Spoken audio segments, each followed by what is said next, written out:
Crise no mercado de trabalho em Ribeirão. Só no período da pandemia, mais de 8 mil postos de emprego foram fechados. A preocupação é que, mesmo com a retomada gradual, essas vagas não voltem com facilidade. A cena é impressionante. O desespero do cidadão impedido de exercer suas atividades de trabalho. A falta do dinheiro até para comprar comida levou o homem a ter atitudes extremas. O vídeo circulou nas redes sociais e chegou a comover ribeirão-pretanos. Chega dessa palhaçada! Eu não vou fechar! Eu tenho minhas contas para pagar! Eu tô com ordem de despejo! São mais de 1.000 microempresas falidas. Já passa de 10 mil desempregados. Tá? O que a gente está pedindo é a volta ao trabalho. Nós já estamos no limite, passando no limite. É direito nosso de reivindicar, é direito nosso, como patriota. Entre março e maio deste ano, Ribeirão perdeu cerca de 8.500 postos de emprego. O levantamento foi feito pela Associação Comercial e Industrial com base em dados do CAGED, que é o Cadastro Central de Empregados e Desempregados. E isso reflete diretamente na economia como um todo. Com menos emprego, a gente tem menos gente gastando. As pessoas, mesmo as que mantiveram seus postos de trabalho, estão mais cautelosas, estão com maior incerteza. A certeza. Não dá para ficar sem trabalhar, não tem como. Para a gente sobreviver tá difícil, tá? Hoje a minha intenção, na hora que passar essa pandemia, infelizmente, depois de quase 17 anos, eu estou vendendo academia. A Federação das Associações Comerciais do Estado realiza reuniões por videochamada semanalmente e acompanha a evolução no período da pandemia. Esse mesmo momento que estamos vivendo, só que em 2019 era positivo. A cidade abria cerca de 700 novos pontos de emprego. Hoje, quem trabalha diretamente com o mercado não consegue fazer projeção alguma. É tudo muito incerto. Recentemente a gente teve um movimento no sentido de flexibilização, a pandemia voltou a acelerar, então a gente voltou a fechar várias atividades aqui na região, na cidade. E esse tipo de movimento é ruim para os empresários porque prejudica a previsibilidade. Se a gente começar a enxergar para daqui 15 dias, o que eu faço? Eu aumento o meu estoque, eu compro, então há muita dúvida, então o empresário não está em segurança. Há quase um mês vivendo quarentena rígida, seguindo as restrições impostas pela Prefeitura e pelo Governo do Estado, os micro e pequenos empresários acabam sofrendo mais. O comércio varejista, aquele que está na ponta e não trabalha efetivamente com gêneros de primeira necessidade, é o que mais tem sentido. Cabe ao governo determinar quando que a gente vai estar apto a flexibilizar algumas restrições e pelo que tem sido planejado de maneira bastante gradual.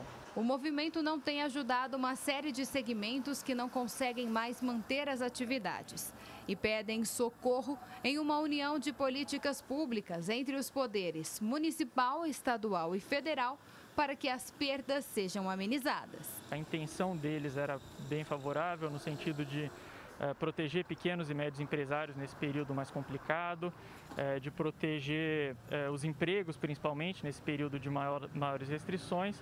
Só que na prática o que a gente tem visto é que muitas empresas têm tido dificuldade de acessar principalmente as linhas de crédito que foram oferecidas pelo governo. Um apelo que a gente faz constante para que a gente encontre um meio termo nessa retomada, para que o mercado possa voltar a trabalhar pelo menos, dentro de todas as normas sanitárias exigidas, mas pelo menos a gente abra alguma perspectiva de um horizonte para essas empresas. Thaís Mantoani para o Jornal da Clube. A Prefeitura de Ribeirão Preto não se manifestou até o fechamento dessa edição. Agora ao vivo, Thaisa Pinheiro traz mais informações. Thaisa.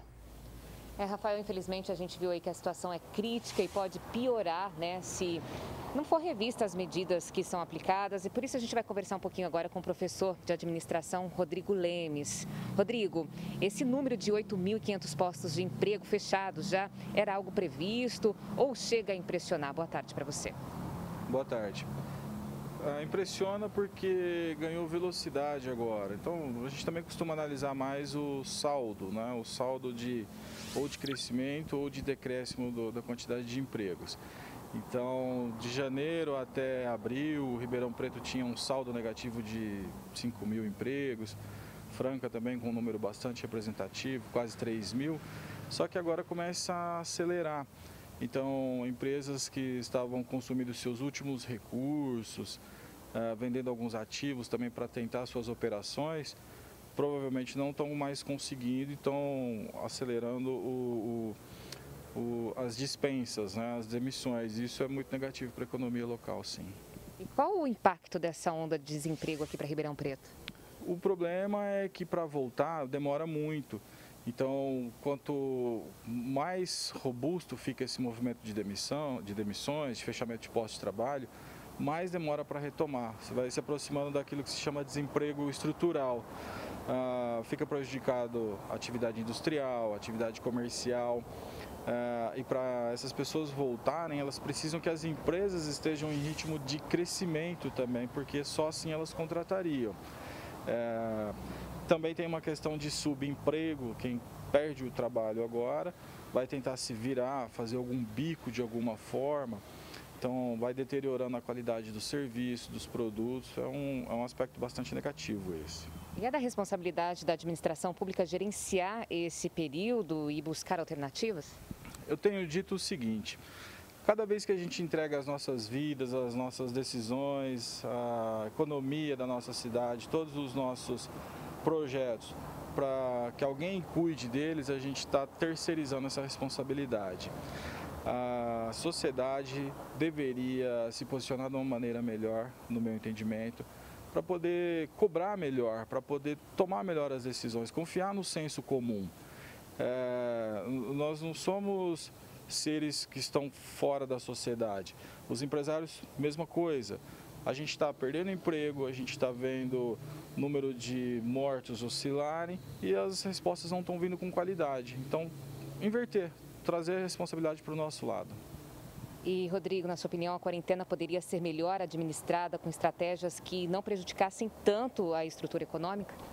Sim, a quarentena vertical, separando os grupos de risco, aqueles mais vulneráveis, seguindo os protocolos da saúde. A gente tem visto aí no próprio Brasil várias cidades com grupos de médicos que estão tomando a iniciativa, na linha daquilo que eu acabei de responder na outra questão, e dando soluções.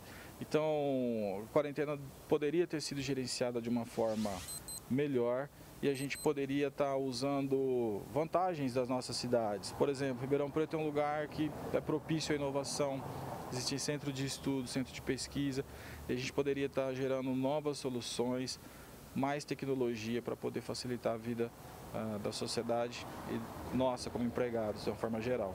Rodrigo, obrigada pela sua participação aqui no Jornal da Clube. E daqui a pouco nós vamos mostrar que a reunião que discutiu a situação do transporte coletivo aqui de Ribeirão Preto, infelizmente, foi pouco produtiva. Eu volto com você, Rafael. Até já, Thaisa.